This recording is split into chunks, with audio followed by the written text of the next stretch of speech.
Oftentimes, when people think about financial literacy, they think it's a very complicated subject. In today's video, we're going to be sharing 5 simple, practical tips that can help you get started on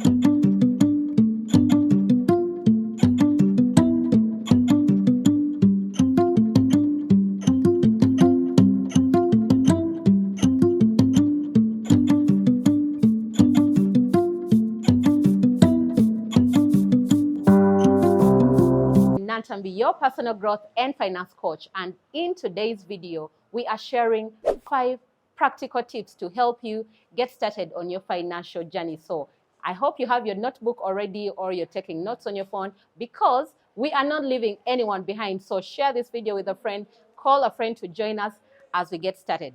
So tip number 1, build an emergency fund. Oh yes, I know very many people have talked about an emergency fund. Some people ask me, Majo, what is an emergency fund? Do I even need an emergency fund? And the answer is yes, you need the emergency fund. Why? Because we've seen so many people who end up losing their investments because they don't have an emergency fund. So what is an emergency fund? This is simply having an account that is going to help you take care of the emergencies that happen. As simple as that. It's an emergency fund, so it is money that takes care of your emergencies. Simple, right? Great. So you need an emergency fund. You need to put some money aside that is going to help you when you get these emergencies. It could be health related. It could be maybe something with your business, or whatever kind of emergency that happens. You need an emergency fund. We've seen people who end up selling maybe a plot of land.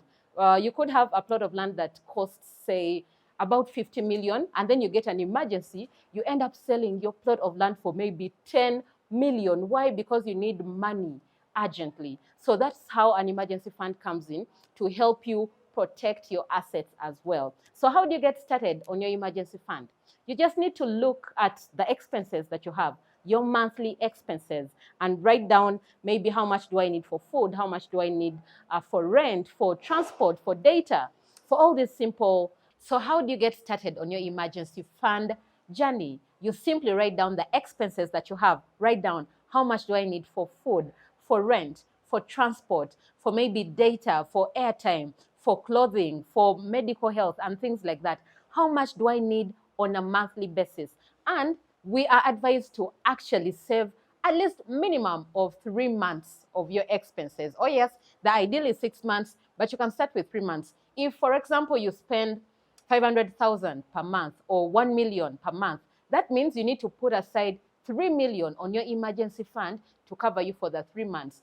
If you're looking at 6 months, that means you need to put aside 6 million on your emergency fund, such that in case of anything, remember when you had that COVID-19 that happened, so people had money on their emergency funds, and that was able to take them through the times where they lost jobs, maybe the business was not doing well. So that is why you need an emergency fund. But still, I tell people, do not just leave the emergency fund on your account. Some people say, oh, me, I have a savings account, I can leave the money there. That is great, but also you can put your emergency fund somewhere that earns you a bit of interest. It could be a unit trust or something like that. So that was tip number 1, have an emergency fund and start it today.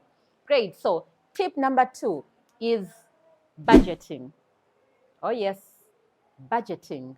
You need to start planning your finances, because they tell us if you don't tell your money where to go, guess what? It will show you where it wants to go.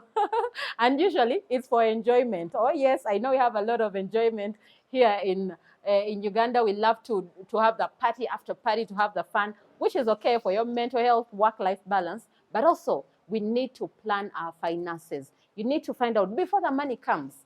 For example, it's a new month. How did you spend the money that you earned in June? And this is the best time for you to plan for the new month. Say, how much am I going to be spending on maybe my rent, on my food, on my transport, on the entertainment? And the best tool to help you on your budgeting journey is the 50-30-20 rule.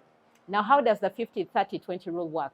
You break down your expenses, 50% of your money goes to the needs. Now, guess what? We need to find a difference between the needs and the wants. Oh, yes. Maybe to someone, their phone is a need, and to another person, it's a want, depending on how you use it. Maybe to someone, the phone is what brings in the money. Then maybe you need to have your phone, you need to have that data on because maybe you have online clients and all of that. But you need to find out what is the need. Things like the basic needs, food, clothing, shelter, those are the basic needs. So you spend 50% of that money on the basic needs and then 30% on the wants. Why do we budget for the wants? We've seen so many people that start their saving journey. Every money they get, they invest the money. But then you find that they are strained. They put all the money aside and they don't even have money to work on the basic needs. So it's important for you to budget for the wants as well. For example, if you want to do some shopping, you want to maybe get something for your children or get something for yourself, you need to have that budgeted as well. Because if you don't, that's how you end up using the money supposed to be for the needs, you spend it on the wants. So have 50% for the needs, 30% for the wants, and 20% for saving. Oh yes, the saving is non-negotiable. So make sure that you're putting aside 20% towards your saving as well. So start today. You can get a financial journal if you don't have one already to write down what am I spending on, how am I spending my money, because it helps you to track your finances. This video is proudly sponsored by my favorites of favorites. We have Zara Wigworld on my hair, thank you girl, and Carol Talha on my makeup. Murazi Creations is behind the video. Thank you so much girl for making me look gorgeous, and Victory Travel Center is sponsoring this, but make sure that you check them out so that you book any favorite trips that you have. It could be a honeymoon, it could be a solo trip, it could be with your friends. So reach out and book your trip with Victory Travel Center. Tip number 3, invest early.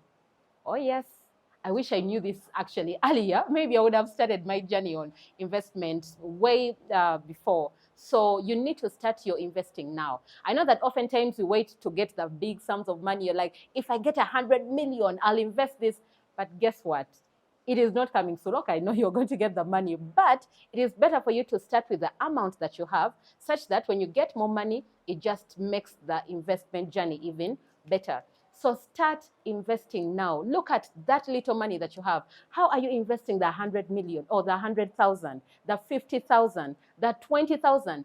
Did you actually know that you can start investing with as little as 10,000 Uganda shillings?